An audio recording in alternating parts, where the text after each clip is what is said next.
World affairs मैं हूं प्रशांत Dhawan. Now recently आपने देखा होगा कि आईएमएफ इंटरनेशनल मॉनेटरी फंड से रिलेटेड बहुत सारे आर्टिकल्स हुए हैं पब्लिश। फॉर एग्जांपल यहाँ पे आप देख पाओगे IMF raises India's financial year 24 growth forecast to 6.3। Basically IMF ने ये कहा है कि ना सिर्फ इस साल, अगले फाइनेंशियल ईयर में भी मोस्ट प्रॉब्ली इंडिया की जो जीडीपी ग्रोथ रेट है ये बहुत ज़्यादा स्ट्रांग रहेगी। एक बार को चाइना की जो जीडीपी ग्रोथ रेट है ये काफ़ी कम हो जाएगी, मगर इंडिया लगातार ग्रो करता रहेगा। यहाँ पे आप देख पाओगे, इसका पूरा डेटा आपको मिल जाएगा। पीएम मोदी ने भी बाय द वे ये जो पूरा डेटा है ये शेयर किया है। उन्होंने ये कहा है कि powered by the strength and skill of our people, India is a global bright spot, एक powerhouse of growth and innovation. We will continue to strengthen our journey towards a prosperous India, further boosting our reform trajectory. Now, इस video में हम बात करेंगे कि IMF ने कहा क्या है, इंडिया की ग्रोथ रेट के बारे में क्या प्रोजेक्शन की जा रही है, और साथ ही साथ हम यहाँ पर यह भी जानने की कोशिश करेंगे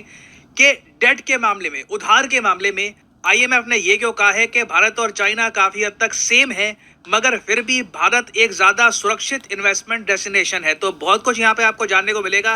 मगर आगे ये कितने साल का एक रोड मैप तैयार कर लिया है, ये है यहाँ पे आपकी ऑप्शन, 10 साल का, 3 साल का, 4 साल का या फिर 5 इयर्स का। कमेंट सेक्शन में करिए उत्तर, सही आंसर मैं आपको दूंगा वीडियो के एंड में। सो यहाँ पर आप देख पाओगे आईएमएफ का डेटा। ना ये आप नोटिस कर पाओगे 2022 लिखा है, फिर 2023, 2024। जो 2023-24 का डेटा है ये प्रोजेक्शन है। अभी ये अनुमान लगाया जा रहा है आईएमएफ द्वारा कि इतनी ग्रोथ रेट ये देश दिखाएंगे। अभी तक ये जो ग्रोथ रेट है ये रजिस्टर नहीं हुई है। ये बहुत ही इंपॉर्टेंट बात है नोट करने वाली। और यहाँ पे देखो इंडिया की जो ग्रोथ रेट थी, जैसे आप सबको याद है 2022 में 7.2% थी, which was quite surprising. India ने अबव एंड बियॉन्ड एक रिकॉर्ड तोड़ ग्रोथ रजिस्टर करी।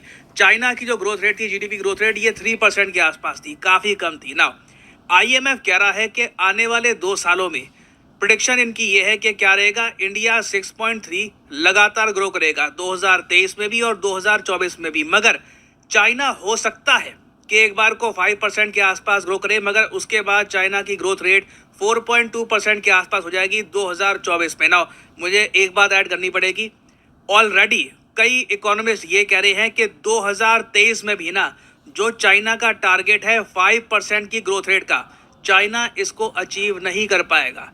यहाँ पे आप देख पाओगे जो प्रॉपर्टी क्राइसिस चाइना में खड़ा हो रहा है, इनकी कई कंपनीज हैं जो प्रॉपर्टी जायंट्स मानी जाती थी, चाइना में स्ट्रगल कर रही हैं। कई कंपनीज हो सकता है कि डिफॉल्ट कर जाए, खुद को दिवालिया घोषित कर दे। ये सब जो कंपनीज है ना, इस सब की वजह से चाइना का जो ग्रोथ टारगेट है 5% का फॉर 2023, ये लोग इसे अचीव नहीं कर पाएंगे। और ना सिर्फ चाइना, आईएमएफ ने यह भी कहा है कि कई कंट्रीज थी जिन्होंने पिछले साल रिकॉर्ड तोड़ ग्रोथ दिखाई थी, मगर 2023-2024 में उनकी ग्रोथ बहुत ज्यादा बौनी हो जाएगी। फॉर एग्जांपल सऊदी अरेबिया आप जान के हैरान होंगे 2022 में ना 8.7% की ग्रोथ पे उठा था। हालांकि सऊदी अरेबिया की जो ओवरऑल इकोनॉमी है ये इंडिया के मुकाबले या और जो मेजर इकोनॉमीज हैं उनके मुकाबले काफी छोटी आपको मिलेगी। यहाँ पे आप देख पाओगे इस आर्टिकल में भी लिखा है कि Saudi economy grew 8.7% last year as oil prices boosted revenue. ऐसा नहीं है कि इनके यहाँ कुछ जेन्युइन इकोनॉमिक एक्टिविटी हुई थी, यूक्रेन रशिया वॉर की वजह से तेल की कीमतें इतनी उड़ गई कि बाय डिफॉल्ट सऊदी अरेबिया की जो इकोनॉमी है इसको भी एक बूस्ट मिला है। और एक साल में ही इन्होंने सब G20 कंट्रीज में सबसे हाईएस्ट ग्रोथ रेट दिखाई थी। जी हाँ, इंडिया से भी 2022 में ये लोग आगे निकल गए थे, बट जो ऑयल बूस्टेड ग्रोथ रेट होती है उसे इन्वेस्टर्स सीरियसली नहीं लेते, उसके दम पर इन्वेस्टमेंट्स नहीं करते। क्योंकि यहाँ पे आप देख पाओगे आईएमएफ का कहना यह है कि अब 2023 में ये ग्रो करेंगे 0.8%। तो इंडिया सऊदी अरेबिया के केस में आप कह लीजिए ऑलमोस्ट खरगोश और कछुए वाली कहानी है। कंसिस्टेंटली इंडिया आगे बढ़ रहा है, जबकि सऊदी अरेबिया की जो ग्रोथ रेट है काफी हद तक एक पिंग पोंग गेम जैसी है।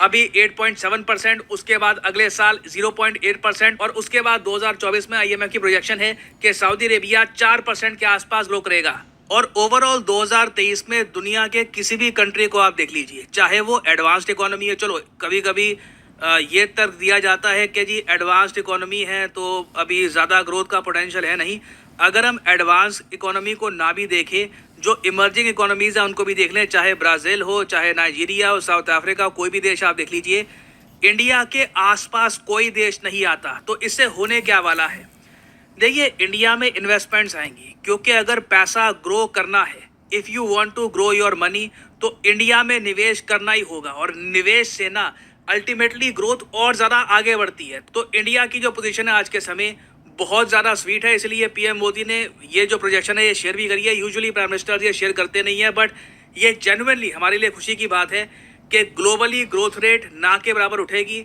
इंडिया फिर भी बहुत ही ज़्यादा तेज़ी से ग्रो कर रहा होगा। अब एक आर्ग्यूमेंट यहाँ पे आपकी ये हो सकती है, ठीक है इंडिया और चाइना में ग्रोथ रेट का एक डिफरेंस आपको दिखेगा, बट स्टिल चाइना थोड़ा बहुत तो ग्रो करेगा ना। आई मीन 4% के आसपास की जो ग्रोथ रेट है, 5% 4% के आसपास, नॉट बैड। वेल देखो इशू ये है कि आईएमएफ ने ये भी कहा है कि इंडिया और चाइना दोनों का जो डेट टू जीडीपी रेशियो है ये बहुत ज़्यादा है। देखो जितनी आपकी जीडीपी है उस जीडीपी के साइज के हिसाब से आपने कितना उधार दे रखा है वो होता है आपका debt to GDP ratio.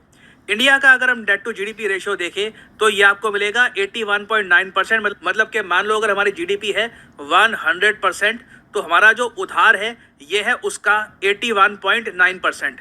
Virus China के केस में ये परसेंटेज आपको मिलेगी 83%। और आईएमएफ ने ये कहा है कि ऑल्दो इंडिया और चाइना का जो डेट टू जीडीपी रेशियो है ये आपको काफ़ी हाई मिलेगा, इंडिया एक ज़्यादा सेफर कंट्री इसलिए है क्योंकि इंडिया का जो डेट टू जीडीपी रेशियो है ये गिरने वाला है आने वाले समय में। क्योंकि देखो बात यही आती है आपकी इकोनॉमी के हिसाब से आपका उधार कितना है, तो इंडिया ग्रो इतना तेज करेगा आने वाले समय में कि जितने हम उधार उठाएंगे ना वो जीडीपी की ग्रोथ से फिर भी काफ़ी हद तक कम होगा। तो इंडिया काफ़ी हद तक एक सेफ डेस्टिनेशन है। और आईएमएफ भी कह रहा है कि ग्लोबल इन्वेस्टर्स को निवेश करना है तो आप भारत में निवेश करिए। तो अभी के लिए हम अक्टूबर महीने में है, ठीक है, अक्टूबर खत्म होगा फिर नवंबर दिसंबर आएगा, दिसंबर एंड में चाइना का डेटा सामने आ जाएगा, इंडिया का डेटा मोस्ट प्रोबेबली मार्च के बाद आ जाएगा। तो अभी ना हमें आइडिया लगेगा कि ये जो अनुमान है इसके हिसाब से इंडिया की ग्रोथ रेट कितनी होती है, कहाँ पे हम खड़े होते हैं। मुझे पता नहीं क्यों फीलिंग आ रही है कि इंडिया या तो 6.3 या फिर हो सकता है स्मॉल पॉसिबिलिटी है कि इंडिया थोड़ा बहुत इससे भी आगे निकल जाए। होपफुली ऐसा ही होगा। हमारी आदत है, हम लोग काफ़ी बार सरप्राइज करते हैं जीडीपी ग्रोथ रेट के मामले में। तो इससे रिलेटेड कुछ अगर बड़ी डेवलपमेंट आती है इन द फ्यूचर तो मैं आपके लिए अपडेटेड वीडियो बाद में ले आऊँगा।